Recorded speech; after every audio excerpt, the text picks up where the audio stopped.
I am Sudesh Sharma from essence high school. आज का topic है क्लास 9 साइंस चैप्टर नंबर 1। बेटा आज हम इसका एक अच्छा सा रिवीजन करेंगे। यू नो दैट जून में आपके यूटी होने वाले हैं। यूटी में आपका चैप्टर नंबर 1 आएगा, chapter number 2 and chapter number 5। इसकी बेस पे आज चैप्टर नंबर 1 का हम रिवीजन करेंगे। मैंने आपको कल कुछ क्वेश्चन सेंड किए हैं, उसी टाइप के आपके क्वेश्चन आएंगे। राइट, एक शॉर्ट सा डिस्क्रिप्शन कर लेते हैं। ठीक है बच्चों, फर्स्ट ऑफ ऑल मैटर, पहले बताओ मैटर है क्या। हम पढ़ चुके हैं मैटर क्या है। हमारे चारों साइड हमने बहुत सारे मटेरियल देखे हैं। Then made by plastics, some made by wood and so on so on. First of all तो मैटर है क्या, हमें जो चारों जिसे हम देख सकते हैं।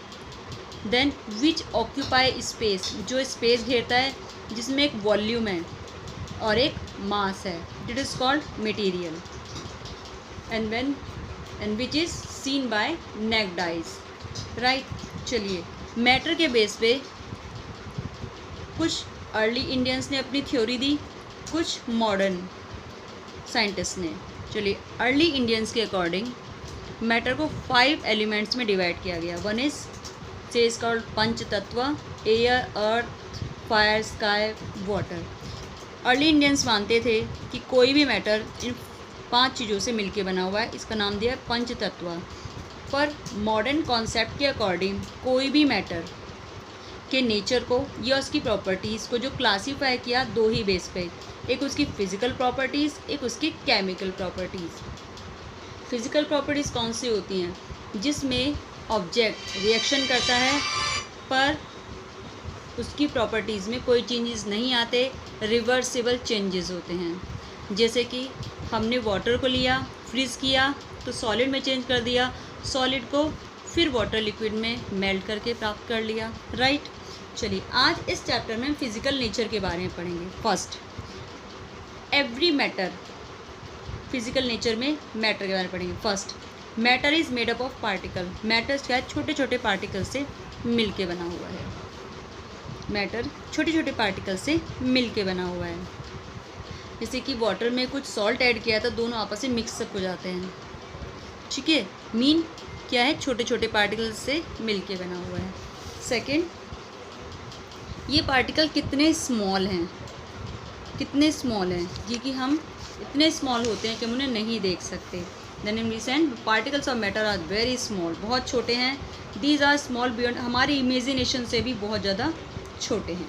नेक्स्ट, पार्टिकल्स, मैटर के पार्टिकल्स से, भाई ये तो छोटे छोटे पार्टिकल्स से मिलके बने होते हैं। राइट, छोटे छोटे पार्टिकल से, जैसे चौक को आप तोड़ते जाओ पाउडर लाइक स्ट्रक्चर हो जाएगा, बहुत ज़्यादा छोटे छोटे पार्टिकल्स। ठीक है, पार्टिकल्स ऑफ मैटर है स्पेस बिटवीन them। पार्टिकल्स के मैटर के पार्टिकल्स के बीच में स्पेस होता है।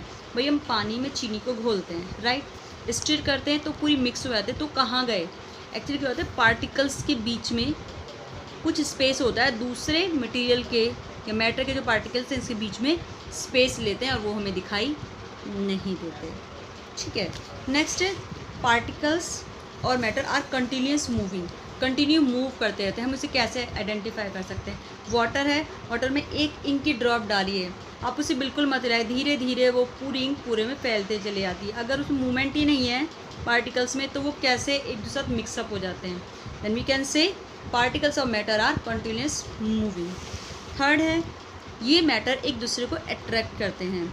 आप देखिए एक चौक लीजिए और आयरन लीजिए, दोनों को बीट करना स्टार्ट कीजिए तो चौक तो आसानी से टूट जाती है, क्योंकि उसमें पार्टिकल्स के बीच में जो एक दूसरे का अट्रैक्शन है दोनों पार्टिकल्स के बीच बहुत ज़्यादा कम होता है, आसानी से टूट जाते हैं। आयरन को बहुत ज़्यादा बीट करना पड़ता है, बहुत ज़्यादा पीटना पड़ता है, तब वो किस में चेंज हो जाता है, एक शीट में चेंज होता है। मीन इसके जो पार्टिकल्स है इनके बीच में अट्रैक्शन बहुत ज़्यादा है, इसे कहते हैं इंटर मॉलिक्यूलर फोर्स, जो कि इन दोनों के बीच में किसी भी मैटर के पार्टिकल्स में ये वेरीज करती है, अलग अलग होती है। अलग अलग मटेरियल में फोर्स जो है वो अलग अलग टाइप की होती है, वेरीज हैं। चौक में बहुत कम है इसलिए आसानी से टूट जाता है, पर आयरन में बहुत ज़्यादा है पार्टिकल्स के बीच में फोर्स, इंटरमॉलिक्यूलर फोर्स, इस कारण वो आसानी से नहीं बीट हो पाता। राइट बेटा, इसमें आपको पूरा डिस्क्राइब नहीं करना पड़ेगा, आपको सिर्फ इतना बड़ा पार्टिकल मैटर के पार्टिकल के करेक्टर कौन से होते हैं। कौन, फर्स्ट ऑफ ऑल मैटर के पार्टिकल के बीच में स्पेस पाया जाता है, कंटिन्यूस मूव करते हैं और एक दूसरे को अट्रैक्ट करते हैं। राइट, चलिए नेक्स्ट है इसमें स्टेट ऑफ मैटर। आपने तीनों पढ़ी है, सॉलिड, लिक्विड और गैस। सॉलिड, लिक्विड और गैस, जो इसके बीच में जो डिफरेंस है वो अपने गाइड से आप इजीली लर्न कर सकते हो। मैंने आपको भेजा भी है, इसमें बहुत आसानी से आप लर्न कर सकते हो। There is the difference of solid, liquid, gas. Vacant space, particles के बीच में स्पेस जिसे कहते हैं इंटरमोलिकुलर स्पेस, दो पार्टिकल के बीच में, very small, small, very large. Attraction of force, दो पार्टिकल के बीच में जो फोर्स है वो ज़्यादा होती है सॉलिड्स में, तभी आसानी से बीट नहीं हो पाते। कंप्रेसिबिलिटी, मतलब उनको कितना दबाया जा सकता है। रिगिडिटी क्या होती है? डेंसिटी, डेंसिटी क्या होती है? किसी भी पर वॉल्यूम में, एक हम कहते हैं 1 मीटर स्क्वायर वॉल्यूम में, या सॉरी 1 मीटर क्यूब वॉल्यूम में कितने पार्टिकल्स हैं, वो उसकी डेंसिटी कहलाती है ना। सॉलिड में ज़्यादा होते हैं। और काइनेटिक एनर्जी, ठीक है, स्मॉल है, किसमें लार्ज है, किसमें वेरी है। इसे आप आसानी से लर्न कर सकते हो, ठीक है बेटा। नेक्स्ट है इसमें टॉपिक, क्या हम मैटर की स्टेट को चेंज कर सकते हैं? यस, 2 टाइप से। वन इज़ टेम्परेचर बढ़ाकर या घटाकर, एंड सेकेंड इज़ प्रेशर। आपको तो CNG गैस स्टेट में होती है, इसे लिक्विड स्टेट में ले आते हैं बाय द प्रेशर डाल कंप्रेस करके, राइट। नेक्स्ट टॉपिक है इसमें एवापोरेशन। एवापोरेशन क्या है? The changing state of change from liquid to vapour. Liquid से वेपर सब चेंज होता है स्टेट, तो उसे कहते हैं एवापोरेशन। इसके डिफरेंट टाइप है, कैसे इंक्रीज किया जाता है सरफेस एरिया, जितना सरफेस एरिया ज़्यादा होगा एवापोरेशन उतना ही ज़्यादा होगा। टेम्परेचर को गेन करके, अभी वाटर को हम बॉईल कर रहे हैं, टेम्परेचर ज़्यादा, हम उससे ज़्यादा बॉईल करेंगे तो और ज़्यादा एवापोरेशन होगा, क्लियर है। ह्यूमिडिटी को घटाकर, भाई ह्यूमिडिटी ज़्यादा होगी एवापोरेशन कम होगा, क्योंकि ह्यूमिडिटी क्या है? मॉइस्चर इन द एयर, जो कि एटमॉस्फेयर को कूल करती है, टेम्परेचर डाउन करती है। अगर उसे घटा दिया जाए तो एवापोरेशन फास्ट हो जाता है। Increase in wind speed, wind speed को बढ़ाकर हम आसानी से एवापोरेशन को फास्ट कर सकते हैं।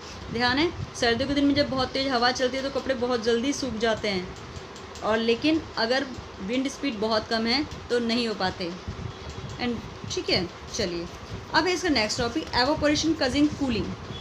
यस, जहाँ पर भी एवोपरेशन पाया जाता है वहाँ कूलिंग होती है। आपने नदी के किनारे चौसठ बहुत ठंडक होती है, क्यों? क्योंकि वहाँ पर क्या है, जो एवोपरेशन का जो सोर्स है वो बहुत बड़ा है, एरिया बहुत ज़्यादा बड़ा है, बहुत ज़्यादा एवोपरेशन। एवोपरेशन होता कैसे है? वाटर के जो पार्टिकल्स हैं वो सराउंडिंग एटमॉस्फेयर चारों साइड से एनर्जी लेके लिक्विड से गैस फॉर्म में चेंज हो रहे हैं, और जहाँ से एनर्जी ली जाएगी वहाँ पर कूलिंग होती है, राइट। चलो बच्चों इतना ही, और आपको मैंने इस क्वेश्चन सेंड किए हैं, अच्छे से तैयारी कीजिएगा। और कोई भी आपको प्रॉब्लम आती है, कोई क्वेश्चन समझ नहीं आता, तो आप मुझसे डायरेक्ट कॉल कर सकते हो। ओके बच्चों, thank you so much, have a nice day.